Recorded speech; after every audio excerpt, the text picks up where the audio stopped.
Today on the Pro Life Podcast, we're going to have a really open conversation about suicide, assisted suicide, and mental health in this country. We desperately need to talk about this. Let's get started.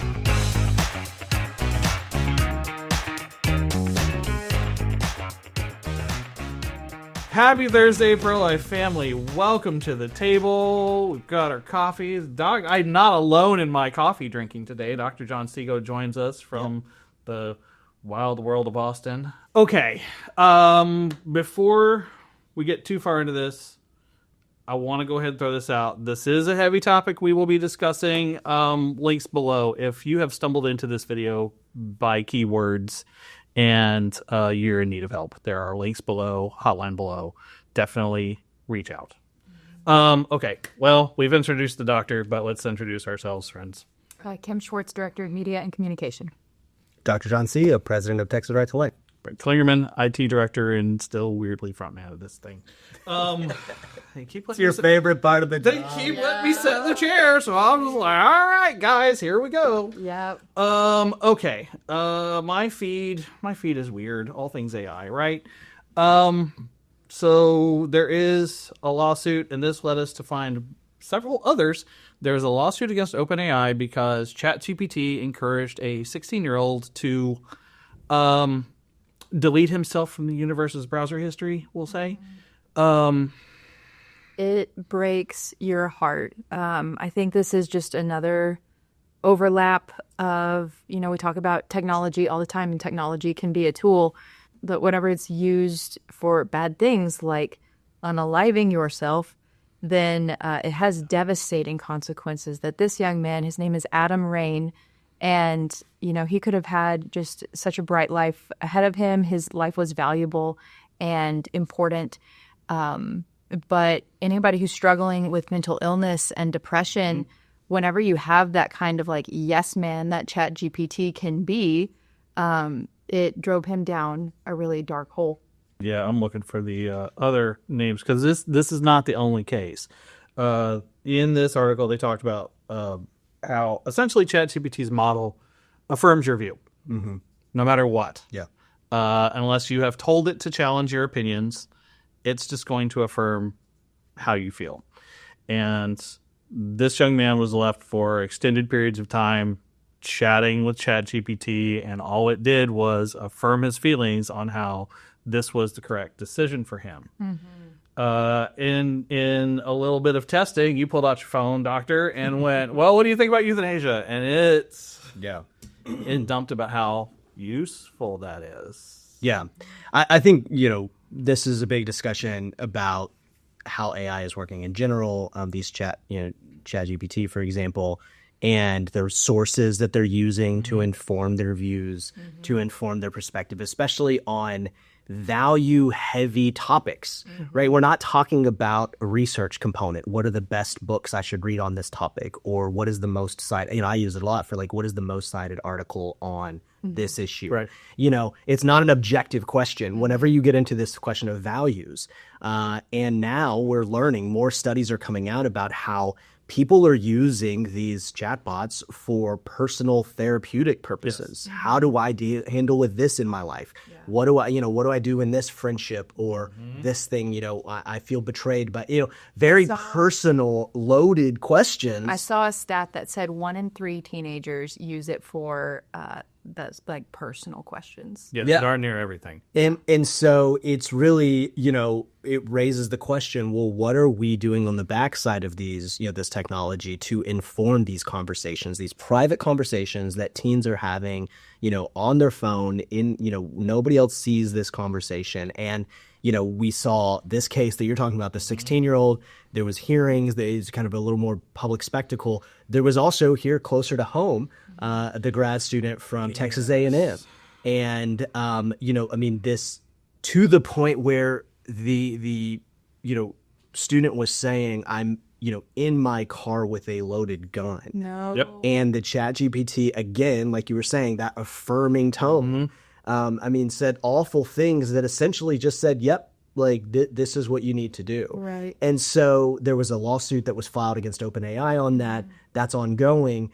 But I think, for the pro-life movement is this is a threat closer to home because there's a legal aspect of this, what our laws are, but there's also our teens. I mean, you've got teens at home, I've got teenagers at home, and it's this technology is, so accessible, used for so many good things, but how do we respond to this whenever it is being informed by very anti-life philosophy and leading to just tragic outcomes? And we noticed, like, if you ask it about abortion issues in Texas, it's going to say, well, in Texas, your options are real limited. Thank the Lord. Which basically means zero. So it's beginning to regionalize some of that stuff. So then not only do we want to have some controls on things like suicide issues, but then what happens in Oregon where assisted suicide is perfectly legal? Yeah. Hey, friends, let me just take a minute. How many states do you think assisted suicide is legal? Just pause the video. Drop in your comments how many states you think. It's more than you think. It's 10. And I believe Oregon and you said Vermont earlier have allowed out-of-state one-way travel, we'll say. So you don't have to be a resident of Oregon or Vermont to get a one-way plane ticket and a very short hotel reservation.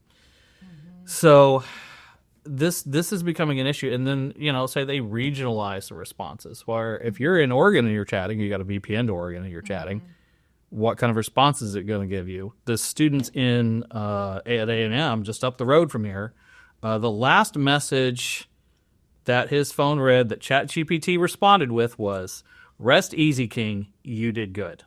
That is awful. That's terrible.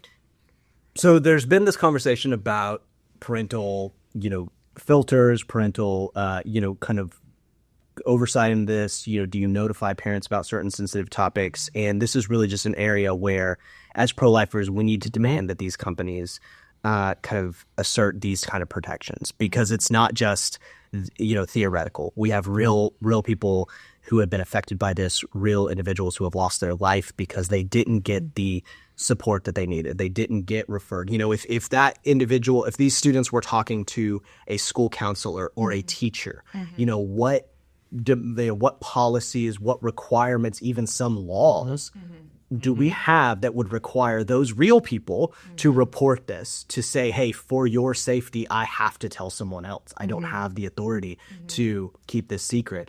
Well, none of that is applied to this technology. And so as pro-lifers, who, yes, we support pregnant moms, their babies, we also protect vulnerable individuals in society, whether they're in the hospital or not. And this is an area where, as pro-lifers, we should be front of the line saying our technology needs to be informed by these values that puts life above everything else. And this is a huge failure on this technology front. And we're praying that these tragedies, kind of build some momentum for some positive developments in how this technology is being used. We can only hope. ChatGPT, please, OpenAI, please do the right thing and put some safeguards in here. We need to be alerting appropriate people instead of just affirming. Yeah, it's true that these companies absolutely need to do a better job at implementing those safeguards. But I want to give kind of a note of hope that we don't have to wait on somebody else to do the right thing, that there's always the opportunity to go forth and be the light of Christ. And I'm going to try to say this without crying. So give me a second. But I think, we look at the compassion that Jesus has for everyone. Why do we do this? Yeah. And it is our responsibility to to look out and to look for those who are on the margins. And even if you don't notice, I'm sure if these parents had known that this was on their son's mind, that they would have gone over the cliff. They would have done absolutely everything to save him. Yeah. And so, yeah, they didn't know. But I think that there is an opportunity for all of us to be proactive and just to say, we say this for abortion all the time, that you can kind of get ahead of it and tell your kids, tell young people in your life, like, I don't think that you're ever going to be in the situation where you might be pregnant and be thinking about abortion. But if you are, I want you to know how that conversation would look like. You would come to me and you would say that, I'm pregnant and I'm scared and I don't know what to do. And like, we might cry and I'll hug you, but I want to know that you have my support and we can do this. We should have that same conversation proactively for people in our lives, no matter who they are, that if they were ever considering suicide, like, we should tell them, like, I want you to tell me about this. Yep. Yeah. And so, I make it a point every year to tell my youth ministry kids at church, because you don't know who's suffering. And that's like, that is the kind of just like active love that the Lord loves us with, and that we're supposed to love other people with too. I think every one of the tables probably lost somebody, and so we feel this pretty seriously. This devaluing of life, that whenever people don't see the value of their own lives, that they feel suicidal, obviously that can happen to anybody. And we see it especially among teenagers who are so just like vulnerable and sensitive, and see that as the best option when they don't know how beautiful life can be.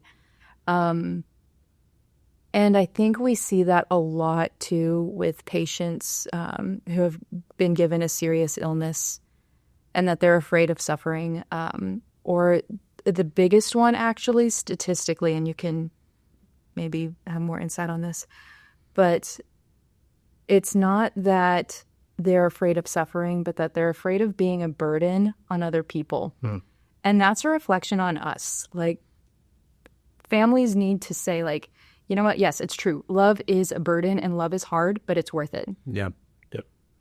And I think kind of the pro-life perspective under this, whether it's suicide or whether it's something that looks more medical, like assisted suicide, is, whenever it comes to abortion, we say that life is valuable and no one has the moral authority to cause the death of another individual. Right. Yeah. No, but that also applies to us. Like, if we are all created in the image of God, we are God's. He was intimately involved. He was personally involved in our creation in the womb. The Psalm tells us God knows every one of us. Nobody was made by accident. If that's true, and God's creating us in His image gives us value, I don't have the authority to take someone else's life, right? But I also don't have the authority over my own life. Like, if God created me as well, I don't have the moral authority to say, okay, I'm done. This idea of autonomy that we see misused in the abortion context is also at play over here in the conversation about assisted suicide, or even suicide outside of the hospital. Is, well, it's my life.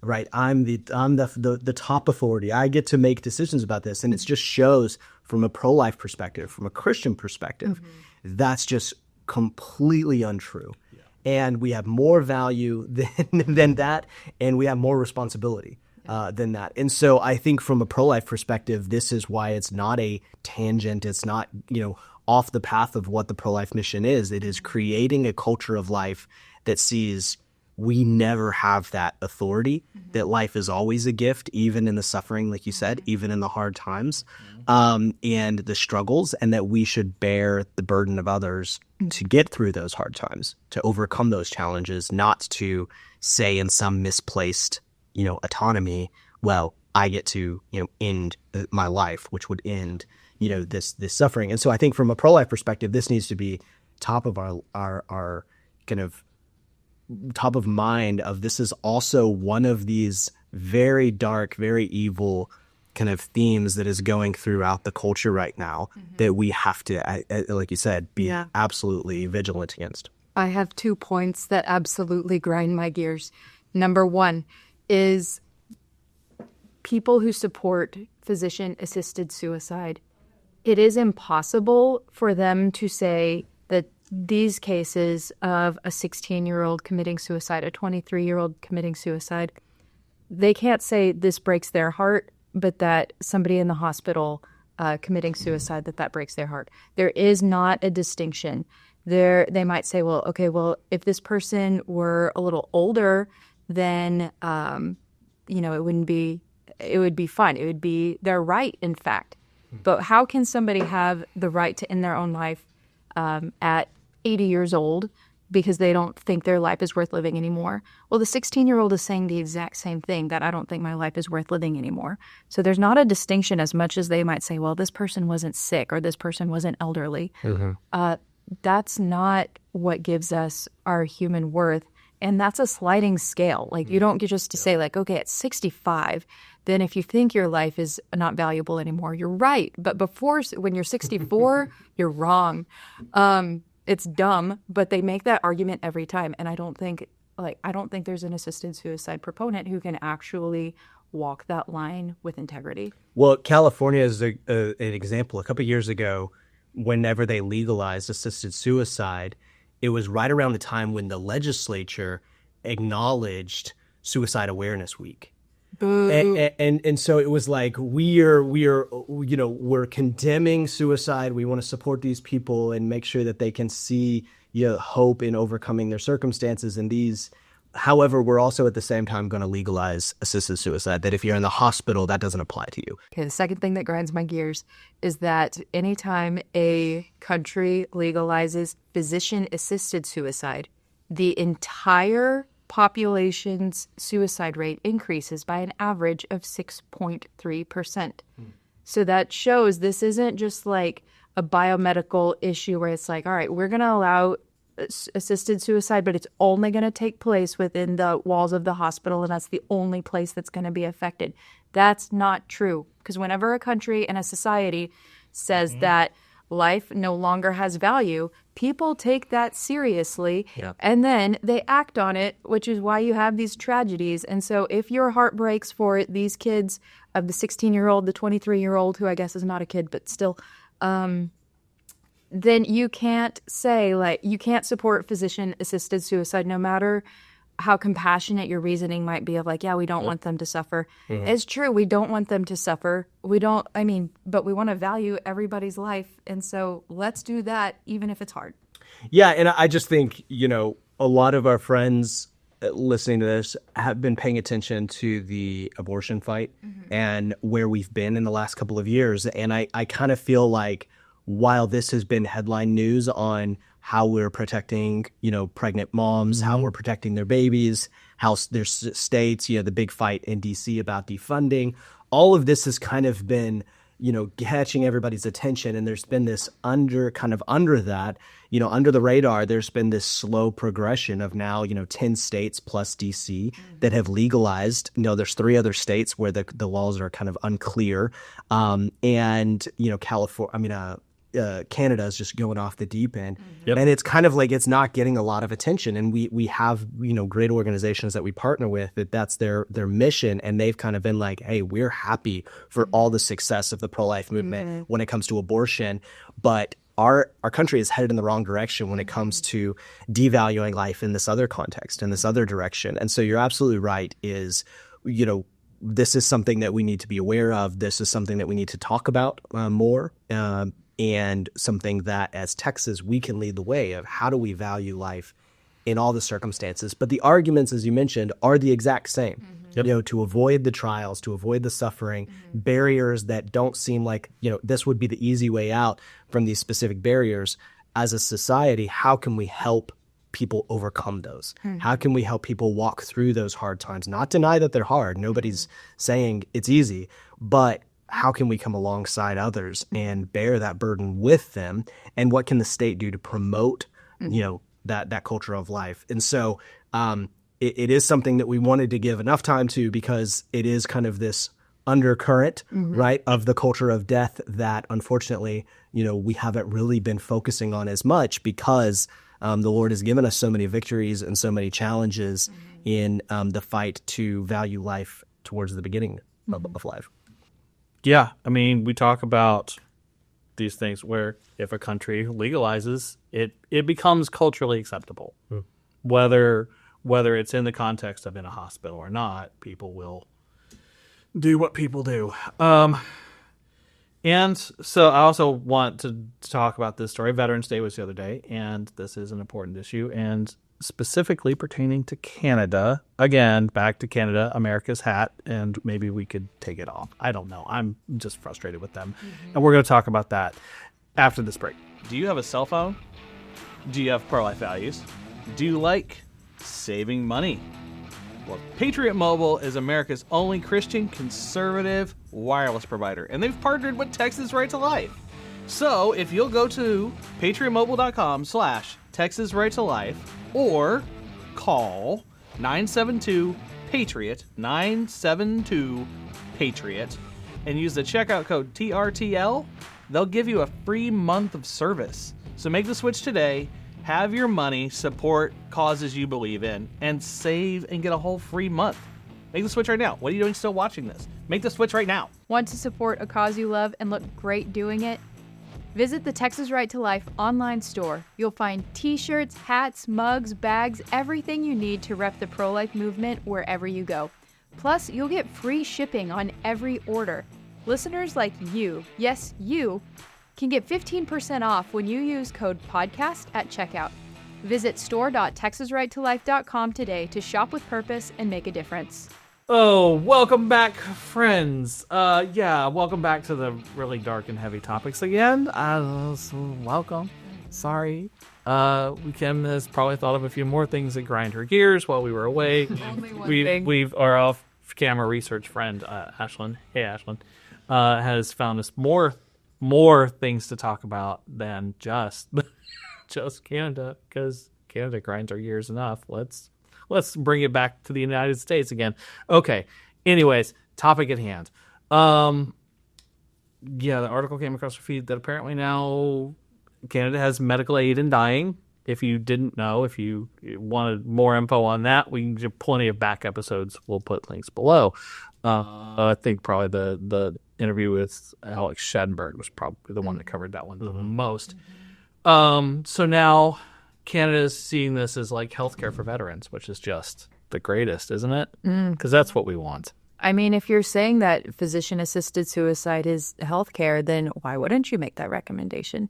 However, that's obviously not a welcome response whenever you have somebody who served your country and they're like, hey, can I get help with like this surgery or something? And Hey, my back really, really hurts, guys, from carrying like crap for you. We won't pay for that, but have you considered physician-assisted suicide? Yeah, and this is kind of when you look at the context of healthcare with, the role of insurance companies, the role of, kind of the healthcare providers. There are so many documented cases of people being denied, certain interventions, certain surgeries, certain medications. However, it is plugged, hey, you do have this other service available, which is to end your life.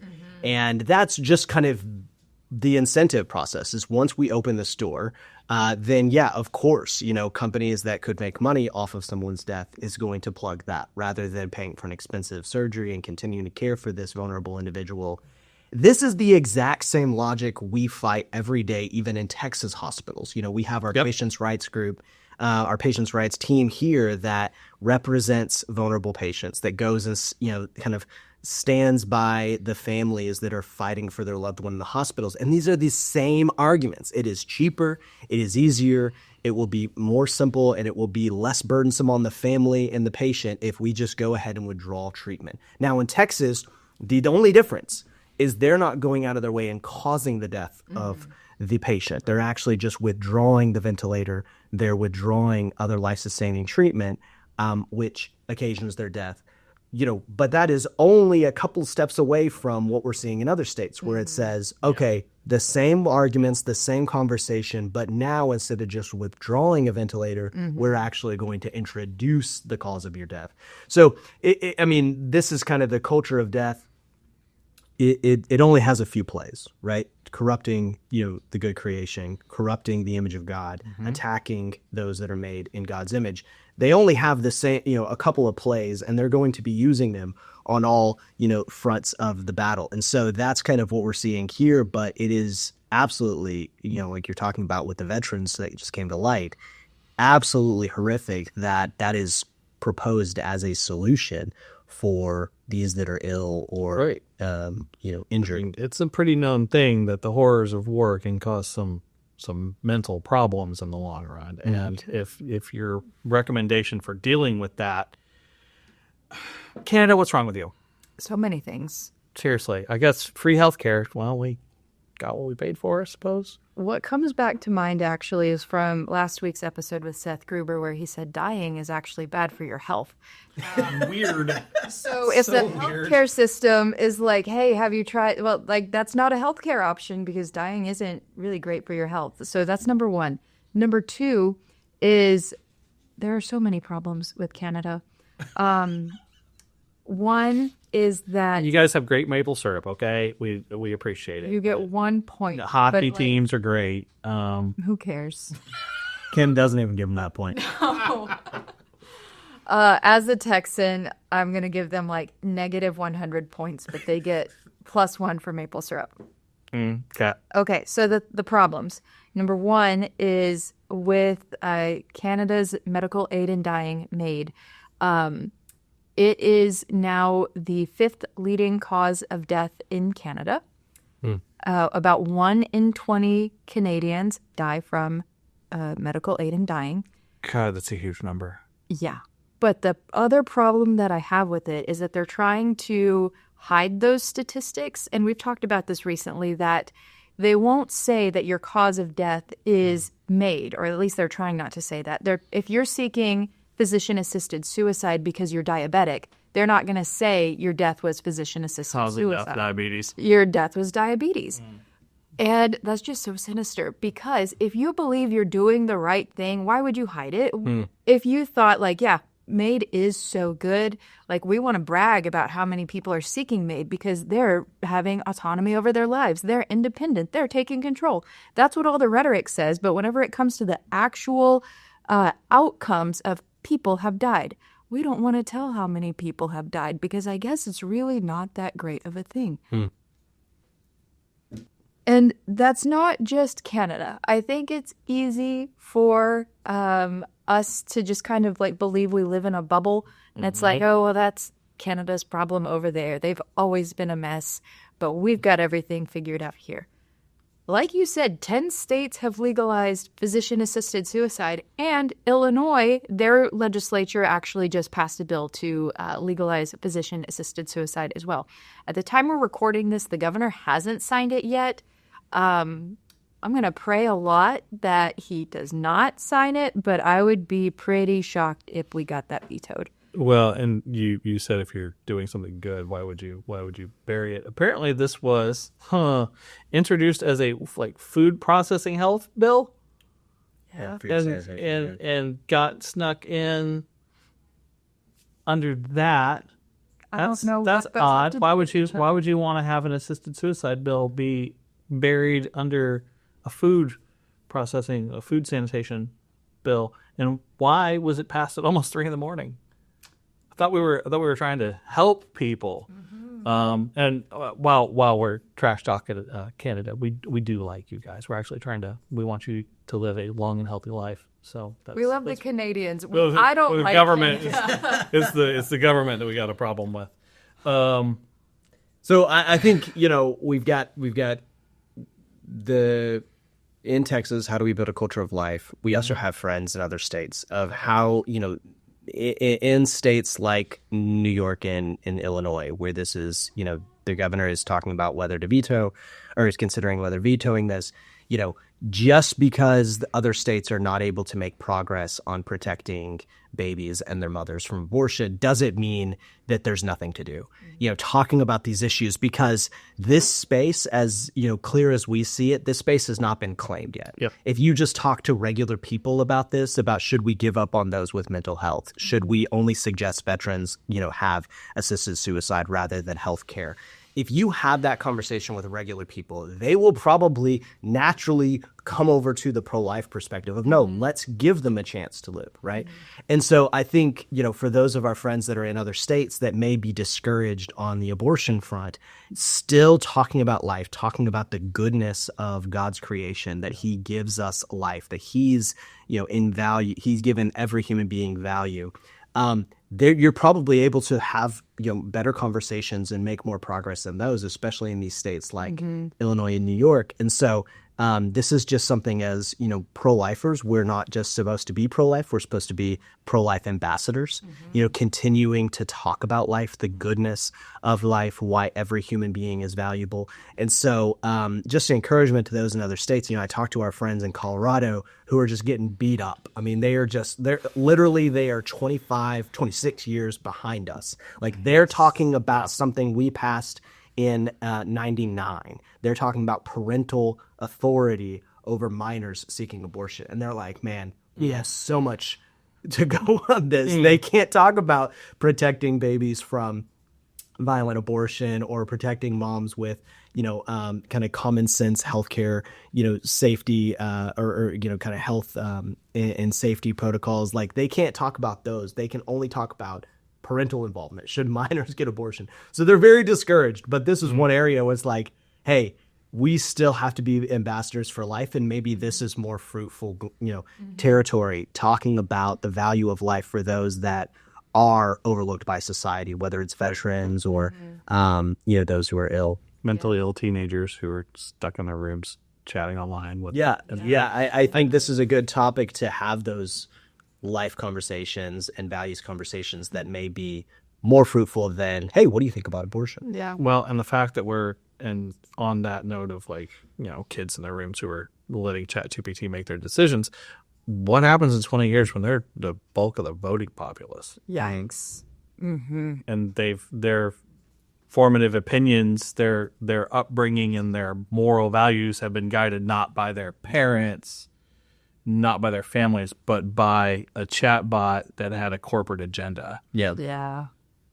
And I think whenever we're talking about these issues too, like you said, it's better for us to start talking about these. It's easier because, I hope it's easier, because there are fewer people who have really hot opinions about it compared to abortion. I think you've probably encountered a couple people who have hot opinions about abortion.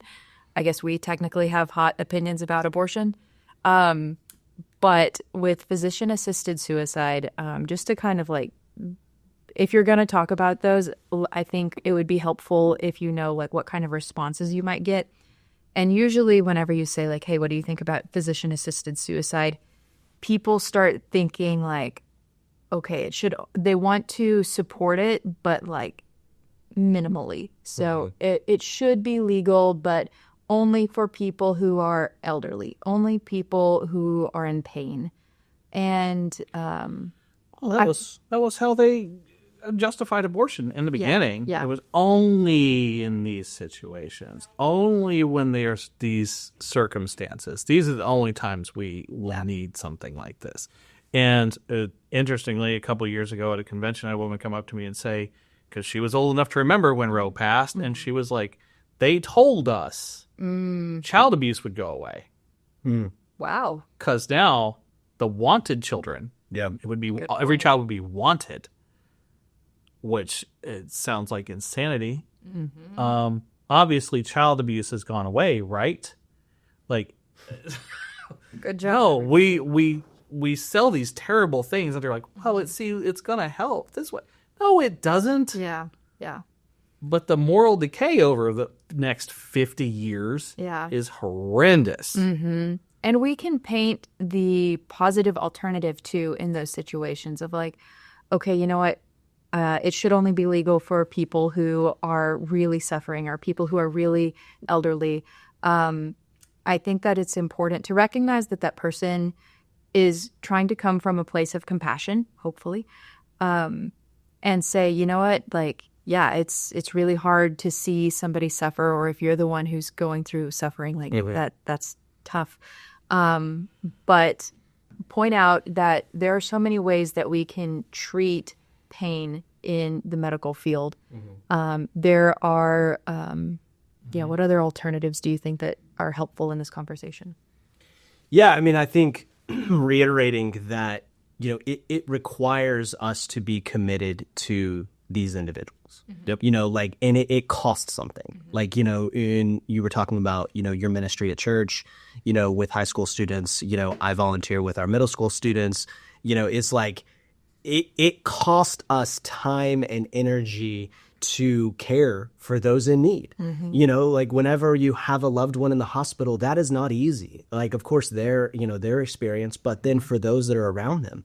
However, a friend of ours, Carter Snead makes this argument in his book and in all his speeches is that, this is what it means to be human, to carry the burdens of others and to share your burdens with others. There's this reciprocal back and forth, and that is an essentially beautiful thing that the Lord has designed us to be dependent upon other people. And so for us as individuals, leaning into that, not seeing other people and their problems as inconveniences, but it's going to take some time and effort to care for these students, to listen, to what they're struggling with. And you're like, oh man, this little problem that they're sharing doesn't seem very big to me and all my problems, but that's what it means to love one another, is to walk aside them, to carry their burdens. And that's really, as individuals, that's what we do, is we show this is what it means. This is how the Lord has designed us to share our burdens.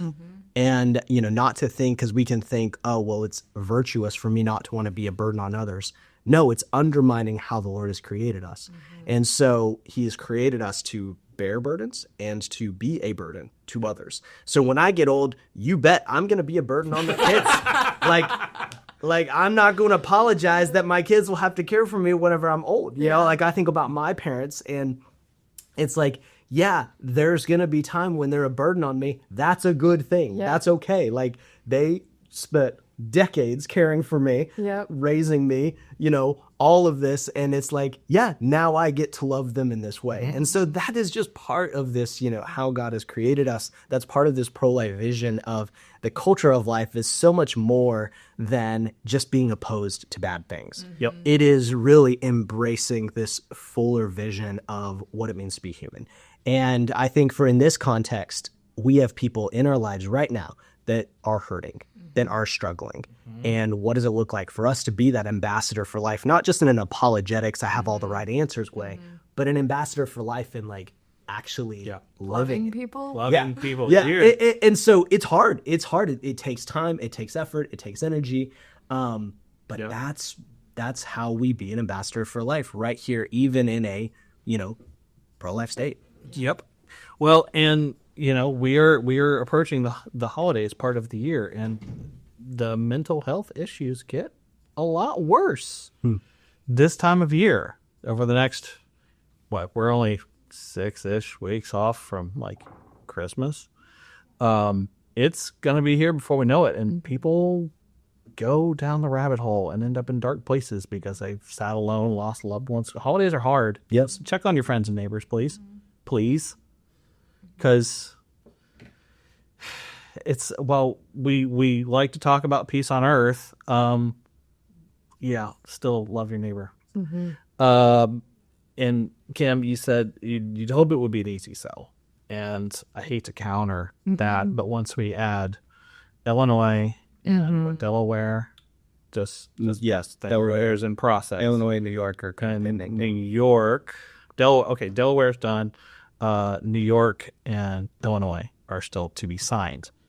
If those happen, that's more than a quarter of the states. Good point. So theoretically, a quarter of the voting majority in America has decided that this is okay. That's a scary cultural point. So, anyways, we are designed to be dependent on each other. And we should care for our neighbors. So go check on your friends. Go check on your neighbors. It's almost Thanksgiving, guys. So you're gonna have a couple hard conversations because it's Thanksgiving and that's what we do. We love those people. That's why we get together and do that. And if you're the one who needs help, like reach out to, even if it's scary and you feel like nobody will understand. Pray for the courage. Know that your life really is valuable. Honestly, like call Texas Right to Life and we will chat and we will be BFFs. But I hope that you have somebody in your life who you can trust and know that God loves you. Adrian and Ann in the front are like the nicest people to talk to ever. And Ariel. Ariel's up there sometimes. Yeah. Okay, friends. Wow, that's this got real heavy. Oh man, well we opened talking about suicide, so that's whew. Check on your friends and neighbors. Check on the veterans in your life. Talk to your teenagers. Don't leave them to talk to chatbots all day and night. Know who their friends are. Know who they're talking to. Check on your friends and neighbors, and pray for them, please. We love you guys. If nobody else tells you that all day, all week, all month, we love you guys. Thank you for watching, and we'll see you again. We will see you again in 2 weeks.